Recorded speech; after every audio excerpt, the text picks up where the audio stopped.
Hey YouTube, it's MacBooks, and welcome to my iPad versus 11-inch MacBook Air video. So in this video, we're going to be comparing the iPad, specifically the 64 gig model, to the 11.6-inch MacBook Air.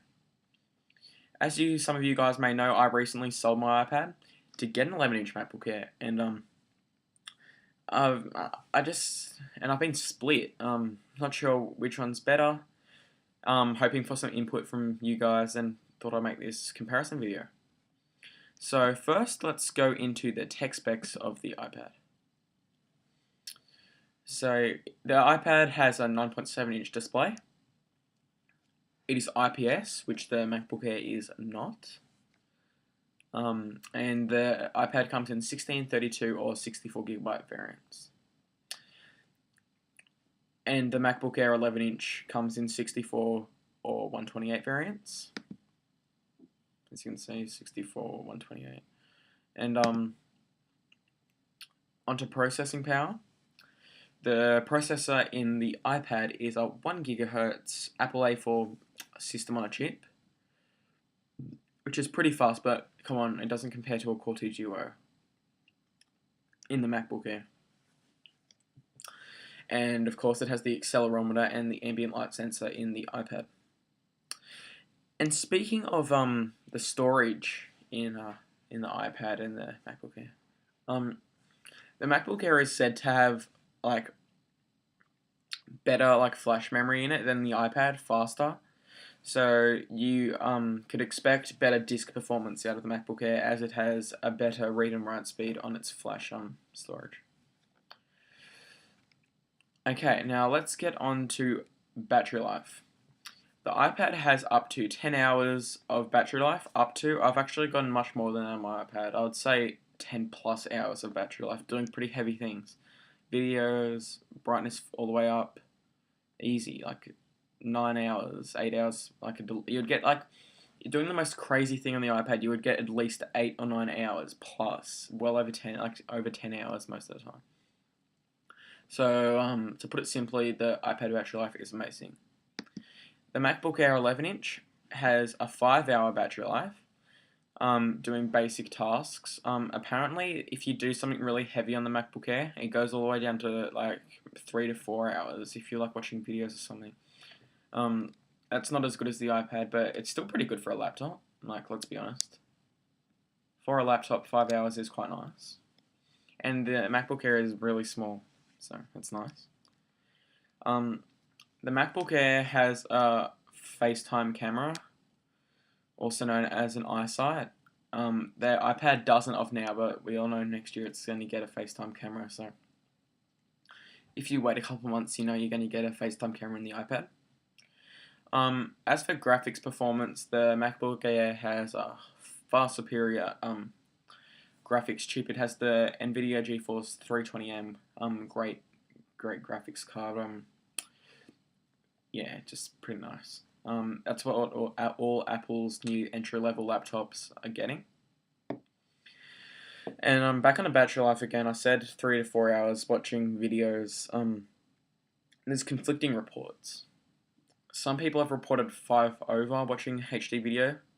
So I guess it depends your screen brightness and stuff, but you get about 5 hours if you don't have the brightness all the way up and you're not doing stuff crazy, you'll probably get at least 5 hours in the MacBook Air.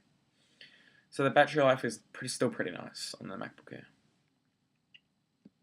Also, the MacBook Air runs very, very cold, in contrast to Apple's other notebooks. MacBook Air does not get hot at all, even doing video processing, all that sort of stuff, so that's nice. Yeah, so let's talk operating systems. The MacBook Air comes with OS X 10.6 Snow Leopard.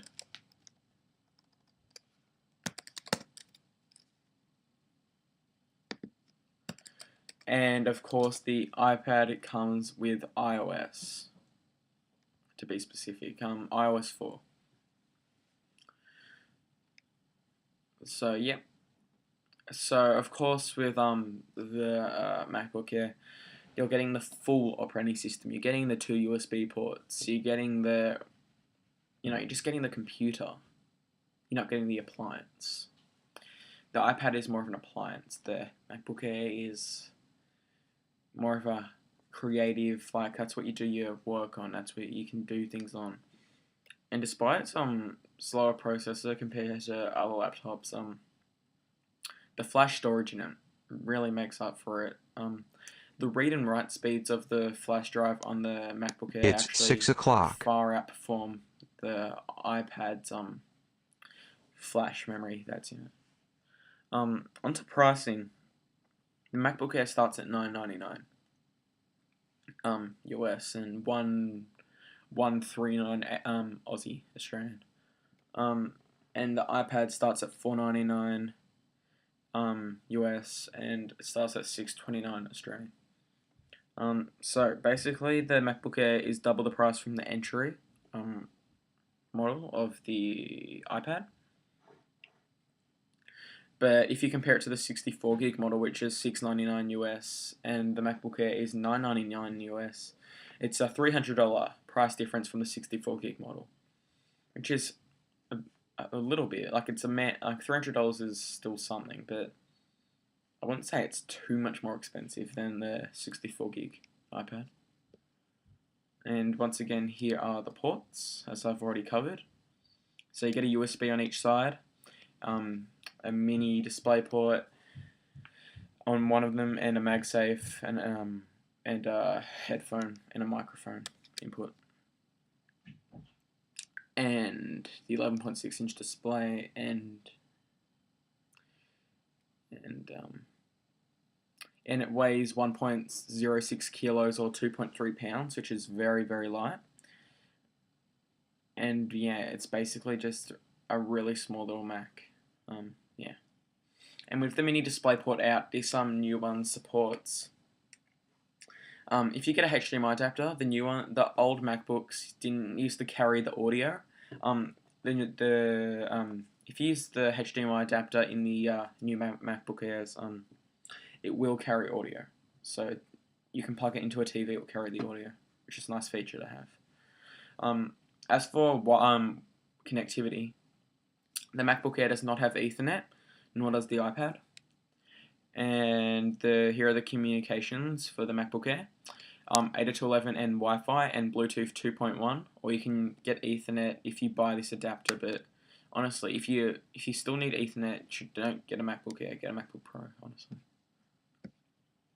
And you can output to DVI, VGA, dual-link DVI, and HDMI using third-party adapters.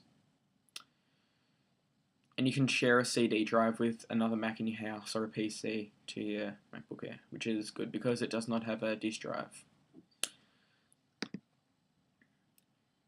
They are both made entirely out of metal. Well, not entirely, but both of them are made a lot out of metal. The back of the iPad is fully metal, and the whole MacBook Air basically is metal. So that is also good for durability. And the MacBook Air has a camera, and the iPad does not as now. But next year, the iPad is widely believed to be getting a FaceTime camera.